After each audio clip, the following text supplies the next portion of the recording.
Last night I saw something I cannot ignore. It came not as a thought, not as an idea, but as a dream so vivid, I awoke trembling. I saw a city standing tall in pride, and then, in a breath, crumbling into dust.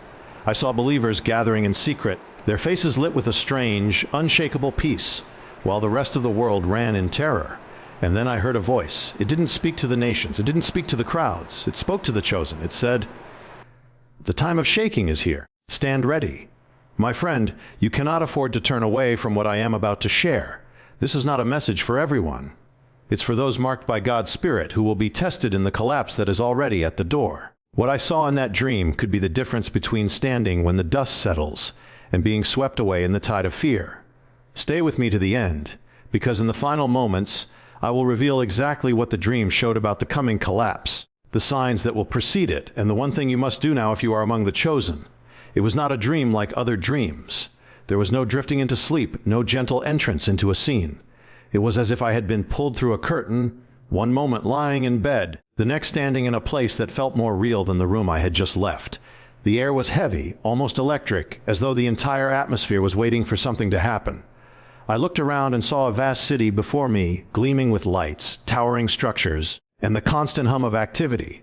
People moved quickly through the streets, eyes fixed ahead, unaware that the ground beneath them was shifting. In the dream, I was given no introduction, no explanation. Yet in the deepest part of my spirit, I knew this was not just any city. This was the picture of our world, confident in its own strength, blind to the fracture lines that had already begun to spread under its foundations. As I watched, the vision sharpened. My eyes were drawn upward, where the night sky glowed with a strange, dim light, as if the stars themselves had been veiled. And then, without warning, the ground trembled. It was not the kind of shaking that makes people laugh nervously and go on with their evening. This was a deep, resonant groan, like the earth itself was crying out. Skyscrapers swayed, their glass fronts glittering like mirrors that reflected both pride and fragility. People stopped. They looked around in confusion. But instead of turning their eyes to God, they tightened their grip on what they held, clutching bags, phones, possessions, even one another, as though anything man-made could protect them from what was coming. In that moment, I heard a sound behind me. It was a voice, neither loud nor soft, but filled with a weight that made my chest tighten. The voice did not address the city, nor did it speak to the crowds. It spoke as if looking past them, past the noise and the fear, directly into the hearts of a smaller, hidden group. The words were simple. The time of shaking is here. Stand ready. I turned to see who was speaking, but there was no figure, no form.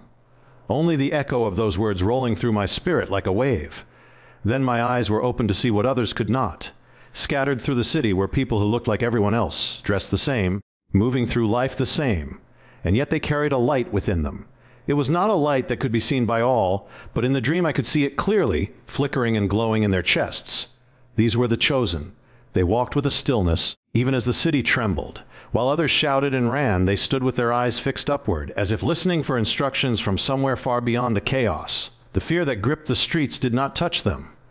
I understood without being told. These were the ones marked for this hour, the ones who would not be shaken when the collapse came. The dream shifted, and I was lifted higher, as though standing above the city. From this view, I could see cracks spider-webbing through the streets, splitting highways, breaking open plazas where people once gathered. The lights of the city flickered, then dimmed. Whole sections went dark. But in the places where the chosen stood, there was still light. It did not come from street lamps or buildings. It came from them. It spread outward in small circles, just enough to push back the darkness around their feet. The collapse was coming swiftly now. I could see towers falling in slow motion, glass shattering into the night like rain, the proud skyline bending under invisible hands. It was then I realized that what I was seeing was not a single disaster, not an earthquake or a fire, but the unraveling of everything the world had built without God. It was the collapse of systems, the fall of kingdoms, the stripping away of false security. And still, in the midst of it all, the voice spoke again, but only to the chosen. Do not fear. You were made for this hour. I could feel their hearts respond, not with panic, but with a quiet resolve. They began to move through the streets, not to escape, but to gather those whose hearts were awakening. Some reached out to people frozen in fear, pulling them into the circle of light. Others spoke words I could not hear, but I could see the effect. Trembling hands grew steady. Tear-streaked faces lifted with a new hope. The chosen were not running from the collapse. They were advancing through it, carrying light into places that had never seen it before. The shaking intensified. Whole districts crumbled into rubble, and the roar of falling stone and steel filled the air. The proud monuments of men's achievements lay broken, swallowed by dust. Yet somehow the chosen walked forward, untouched by falling debris, stepping over the ruins as if they were nothing more than stepping stones. Their eyes never left the horizon, where a faint dawn was beginning to break through the darkness. In the dream, I understood. The collapse was not the end. It was the clearing away of everything false to make room for what was true. But only those who stood ready, only those who carried the mark of the chosen, would endure to see it. Then, suddenly, I was back in my room, the echoes of the dream still pulsing in my chest. The words repeated in my mind like a drumbeat. The time of shaking is here. Stand ready. It was not just a message for me. It was a warning, a summons, a call to every chosen Christian who will face the days ahead.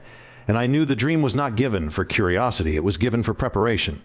When the dream shifted, my eyes were open to a truth that pierced deeper than the sight of the crumbling city. I saw that not everyone who carried the name, Christian, was among the chosen.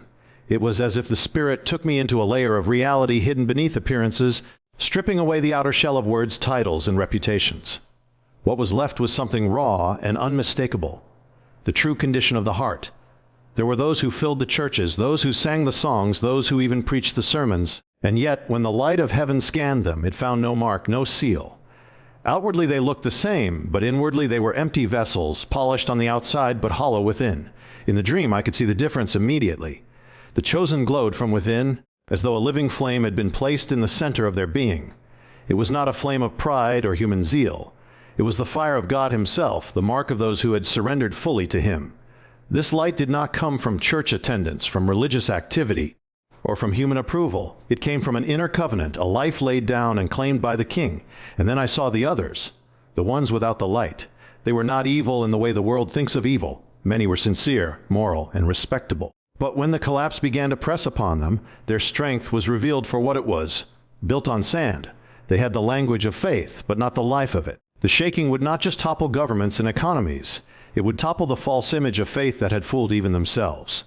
What struck me most was how easily the unchosen blended in with the chosen before the collapse began.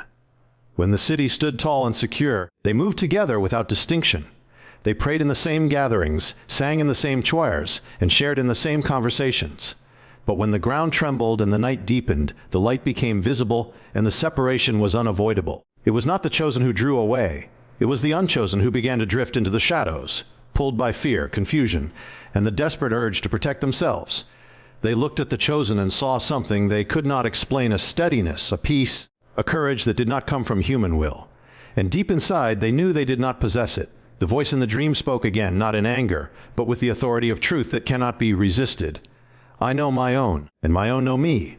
These words were not a slogan or a comfort to everyone. They were a dividing line, a declaration that the time for pretending was over. I realized the collapse was not coming simply to punish or to destroy. It was coming to reveal the difference between those who have been truly reborn and those who have only borrowed the language of the kingdom. The chosen had not been selected because they were perfect, strong, or worthy in themselves. They were chosen because they had yielded to the one who is perfect, strong, and worthy. Their identity was not in their ability to hold on to God, but in the fact that God had laid hold of them and would not let go. Then I saw something more. The chosen carried wounds. Many bore scars the world never saw, losses, betrayals, seasons of crushing. But these wounds were not marks of weakness. They were the very places where the light shone brightest. The unchosen, too, had scars, but theirs led to bitterness, to hardness of heart, to self-protection. The chosen scars led them deeper into surrender. It was in this surrender that the mark had been placed upon them. The collapse would not erase these wounds, it would magnify the glory that flowed through them. The Spirit allowed me to feel for a moment what it was like to be one of the chosen in that hour. It was not pride, it was a weight. The weight of knowing you had been set apart not for comfort, but for service in the most dangerous hour. The chosen were not spectators in the collapse, they were the lifelines for those drowning in it. But this role could not be faked. It could not be improvised in the moment. Either the fire was already burning within you, or the darkness would overwhelm you. That was the hidden truth of the chosen's identity. It is formed long before the day of shaking comes. As the dream unfolded, I saw the chosen scattered throughout the city, small lights in the vast darkness. Some were young, others old. Some were known by thousands, others by no one at all. The world would never have picked them as leaders, but heaven had already crowned them in the unseen realm. And now, as the collapse advanced, their true identity was no longer hidden. It was as if the shaking itself had been designed to strip away every mask, leaving only what was real. The voice spoke once more, "Do not seek the approval of the many. Seek the seal of the one." And with that, the dream showed me that the days ahead would not be a test of numbers, popularity, or outward success. They would be a test of identity. Only those whose identity is anchored in the unshakable kingdom would endure. The chosen had been prepared for this, not in the spotlight, but in the secret place, not in applause, but in obedience. And in the hour of collapse, that hidden preparation would become the visible difference between standing and falling. In the dream, the Spirit did not just show me the collapse. He showed me the signs that came before it. They were not hidden to those who were watching, but to the world they seemed like background noise, the ordinary chaos of life. Yet in the Spirit, these signs were like great bells ringing in the distance, each one sounding a little louder, a little closer, until there was no excuse for anyone who had eyes to see and ears to hear. The first sign I saw was in the skies above the city. The heavens were unsettled. There were strange storms that did not move as storms should move. Clouds would gather without warning, heavy and dark, yet they carried no rain. Instead, they released a deep rumble, a vibration that could be felt in the bones. The people on the streets looked up frowning, then quickly returned to their tasks. They told themselves it was nothing, just weather, just another strange event in a strange time. But in the dream, I understood. The heavens themselves were groaning, giving witness that something in the unseen realm had shifted. Then I saw the second sign. The city's foundations, not the visible streets, but the deep, unseen structures that held it together, began to crack. This was not visible to everyone, but in the dream I could see through the ground as if the earth were made of glass. I saw fractures racing outward like lightning, running beneath banks, governments, and places of commerce. They were not caused by earthquakes or any natural force. They came from the weight of corruption pressing down for too long. Deals made in darkness, injustices ignored, blood crying out from the ground. All of it had reached its fullness, and now the very structures built on these sins were giving way. The third sign was more subtle, but no less deadly. It was in the hearts of the people. There was a hardness spreading, a coldness that crept in unnoticed. Neighbors no longer trusted one another. Families were divided not only by distance but by suspicion. Even within gatherings that called themselves churches, love had been replaced by competition, gossip, and the hunger for recognition. The warmth that had once drawn people together was fading, replaced by a transactional spirit. What can you give me? What can I take from you? It was like watching the lifeblood of a body drain away while the people went on smiling, unaware of how weak they had become. The fourth sign came like a sudden flash in the dream. I saw leaders, political, cultural, and even spiritual, whose voices had once carried great authority, now stumbling in confusion. Their words no longer had weight. Their decisions no longer brought order. It was as if the wisdom of the age had been turned to dust in their hands. I watched them reach for solutions, pouring out plans, strategies, and promises, but everything slipped through their fingers.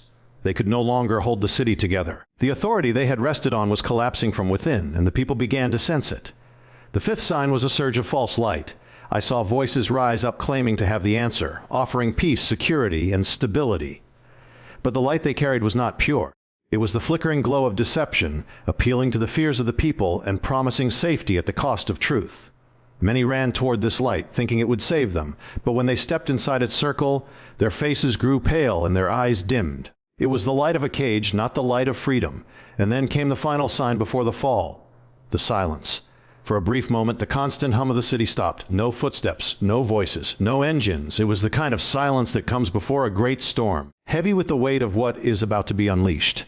In that silence, I could hear the heartbeat of the chosen, steady and unshaken, and the frantic breathing of those who were unprepared.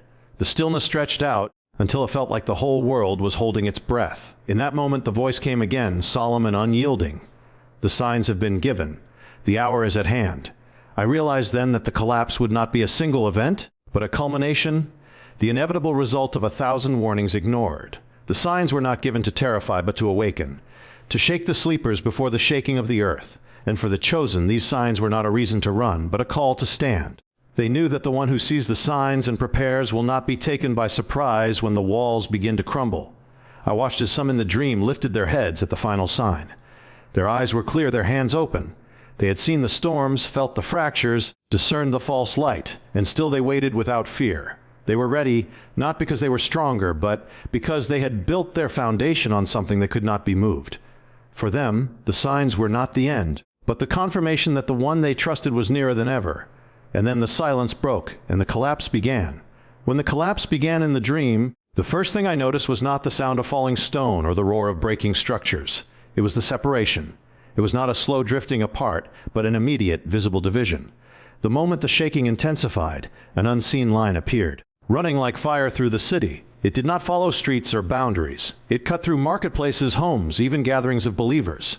On one side stood the chosen, their faces lit from within. On the other, the unmarked, their eyes darting, searching for stability they could not find. In the dream, the mark of the chosen was not a physical brand or symbol on their skin. It was a living light, burning in the center of their being. I could see it as clearly as a torch in the night. It did not flicker with the wind of fear, nor dim with the tremors of the collapse. This mark was the seal of the king, the evidence of a covenant made long before the shaking began. It had been placed in the hidden seasons, in the prayers no one heard, in the sacrifices made when no one was watching, in the choices to obey when it cost everything. It was not earned by human effort. It was received in surrender, sealed by the Spirit of God. The unmarked had no such light. Some tried to stand near the chosen, hoping the glow would cover them. But the mark could not be borrowed, imitated, or shared. It was not a thing of proximity. It was a thing of identity. Without it, the collapse found its way into their hearts, unraveling their courage, hollowing out their strength. They looked like everyone else before the shaking, but now the difference was undeniable. They were exposed. The separation was painful to watch. Friends who had walked together for years found themselves on opposite sides of the line. Family members reached for each other, but the gap widened, not because love had vanished, but because destiny had taken its course. The chosen were drawn forward by the voice that had been guiding them for years, while the unmarked stumbled in the opposite direction, chasing the fading lights of human security. Some cried out for help, but their hearts were not crying for God. They were crying for relief from fear. They wanted safety without surrender, rescue without repentance. Then I saw something that gripped me with both hope and sorrow. The chosen, even as the gap widened, did not turn their backs. They called out, urging the unmarked to come to the light, to step into the covering of the king. Some listened. I saw a few turn, trembling, and step across the line, their faces transformed the moment the light touched them. But many refused. They clung to what they had built, to the systems that were even now crumbling under their feet. The mark was offered, but it could not be forced. It was the choice of the heart, and in the chaos true choices were revealed. The mark was more than just protection from fear. It was empowerment for purpose. The chosen moved with a clarity that defied the panic of the hour. They knew where to step, whom to reach, when to speak, when to be silent. It was as if the collapse had unlocked something in them that had been dormant. A boldness, a sharpness, a deep flow of wisdom. Their mark was not for hiding, it was for shining. Wherever they walked, the darkness pulled back, not because they were loud, but because the light in them was undeniable. In contrast, the unmarked became restless and frantic. They ran from one collapsing structure to another, seeking safety in numbers, in leaders, in wealth, and false promises. Every place they turned to failed them, and yet they still refused to cross into the light. Their trust remained in what could not be saved. Watching them was like watching a man cling to a burning branch while the river of life flowed just steps away. The voice spoke again in the dream, resonating with a weight that seemed to press into every stone, every breath, every heart. The time to choose has passed for many, but for some the door is still open, and it will not remain open long. I felt the urgency in those words.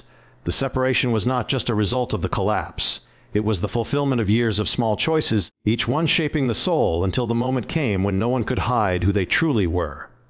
The chosen did not gloat in their safety. They wept for the ones on the other side, even as they obeyed the voice that led them forward. They understood that their mark was not a trophy, it was a commission.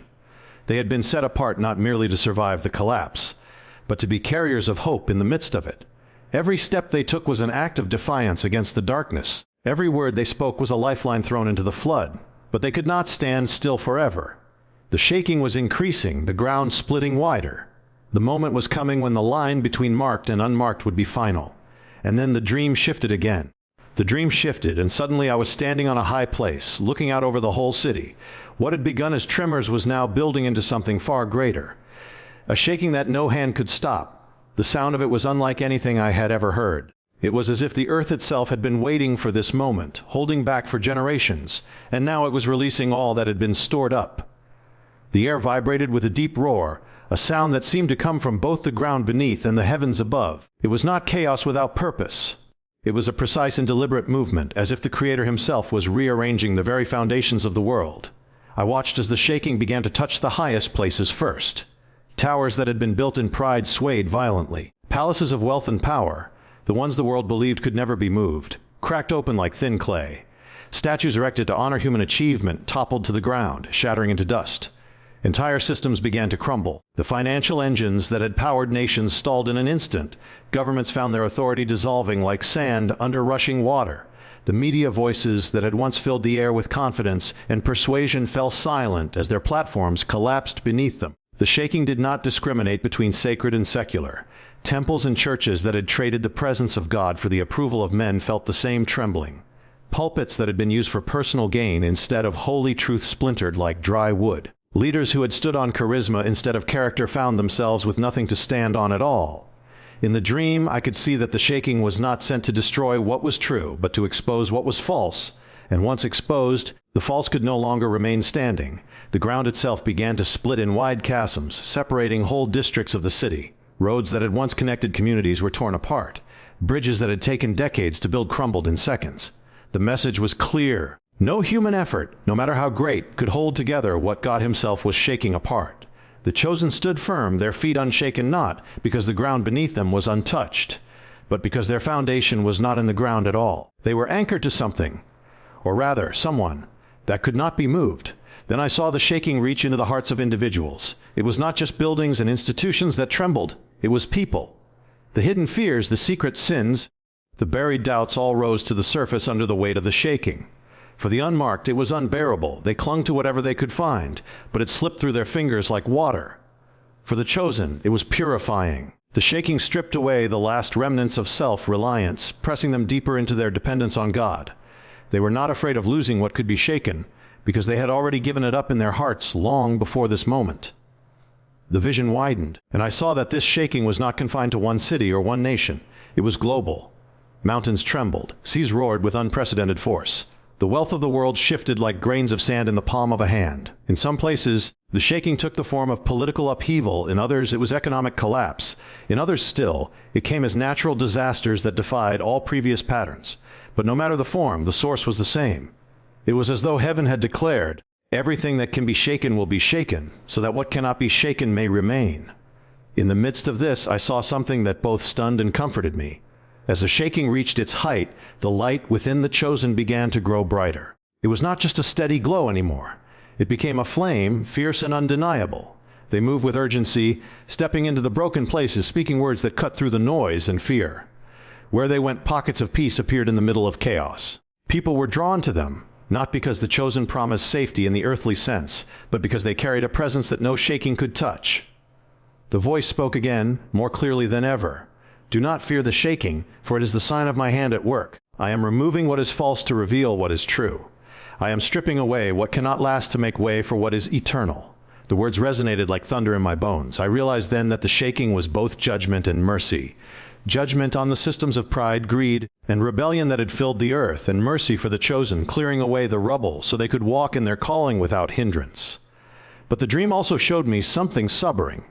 The shaking was not a moment, it was a season. It would not end quickly. It would come in waves, each one stronger than the last, each one removing another layer of what the world had built apart from God. And in each wave, the line between the marked and the unmarked would grow sharper, the difference more obvious. There would be no neutral ground left. Every heart, every life, every allegiance would be tested.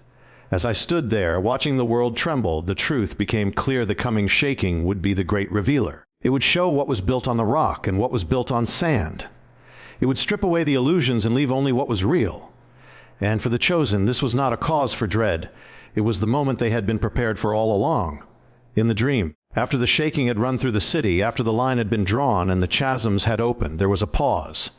It wasn't silence. The wind still howled, fires still burned in the distance, the earth still groaned, but there was a pause in the voice, as if heaven was holding its breath, waiting for response. I could feel it in my chest. This was the moment before the final choosing. And then the voice came again, not in thunder this time, but in a tone so piercing that it went past my ears and straight into my spirit. Prepare. It wasn't a suggestion. It wasn't advice. It was a command that carried the weight of eternity. The word itself seemed to vibrate with layers of meaning. Prepare your heart. Prepare your mind. Prepare your hands. Prepare your steps. The preparation was not about storing up physical supplies, though in some cases that might be wise. But the true preparation was in the soul. The chosen were not marked because of their cleverness or their survival skills. They were marked because they had made themselves ready long before the shaking came. Their preparation had been quiet, hidden, and costly. They had dealt with the secret sins no one else saw. They had surrendered their ambitions when no one else was asking them to. They had trained their ears to recognize the voice of the shepherd in the stillness, so that when the roar of the collapse came, they knew which way to run. In the dream, I saw people scrambling to prepare in the moment of shaking, but their efforts were frantic and hollow. They were building walls out of straw while the storm was already breaking over them. Their eyes were wide with fear, their hands trembling with urgency, but their hearts were still anchored to the wrong foundation. Preparation cannot be manufactured in panic. It is forged in the days of calm, in the unseen hours when obedience is a choice made without the pressure of disaster. The call to prepare was not just individual, it was corporate. I saw gatherings of the chosen, small clusters in living rooms, barns, and hidden places in the woods. They weren't building empires, they were building altars. Together they worshipped without concern for appearance, prayed without fear of offense, and spoke the truth without watering it down. These gatherings were not bound by the traditions of men or the politics of religion. They were bound by the fire of the Spirit. They understood that preparation meant unity. The kind of unity that is not formed by agreement on every point, but by shared allegiance to the King. Then the dream shifted again, and I saw the opposite. I saw gatherings of people who claimed the name of the King, but were still clinging to the ways of the world.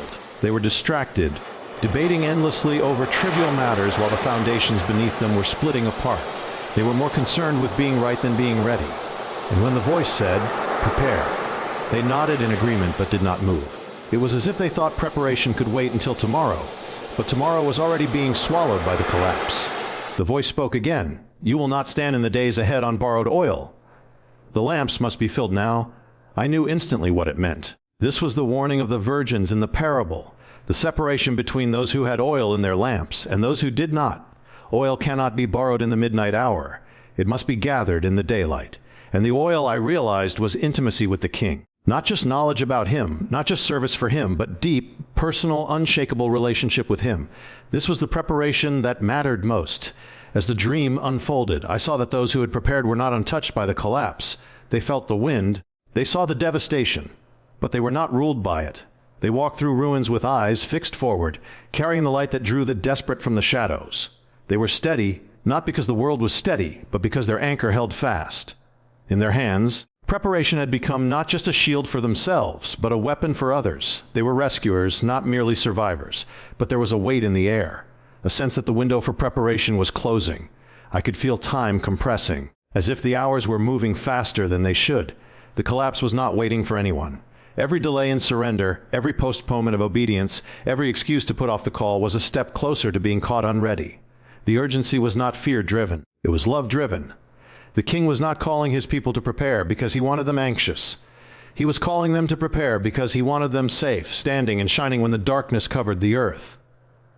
The last image in the dream was of a door. It was massive, ancient, and made of a wood that seemed alive.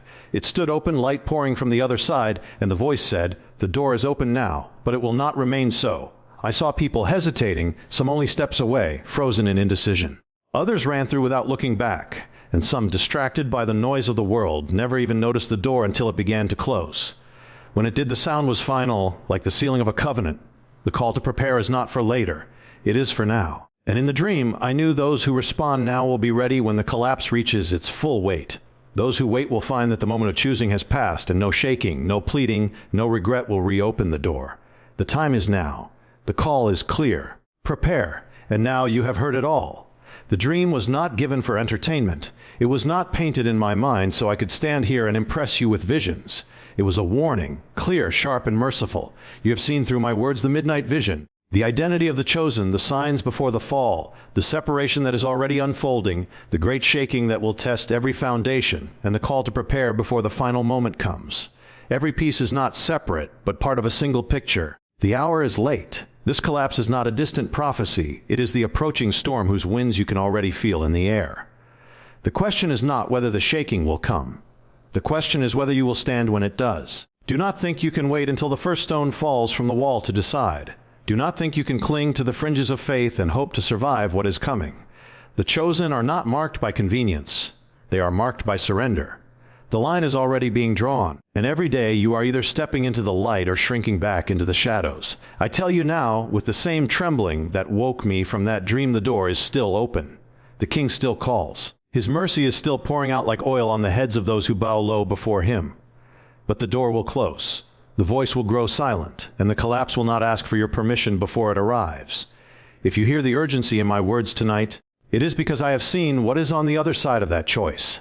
I have seen the unshakable peace of the prepared, and I have seen the empty eyes of those who waited too long. One will walk into the storm and come out carrying light. The other will be swept away, wondering how it all happened so quickly. So I speak this final word over you, not from fear, but from the burning love of the one who gave the dream awake. Rise, prepare, the time is now, you are chosen. Do not be found sleeping when the collapse comes.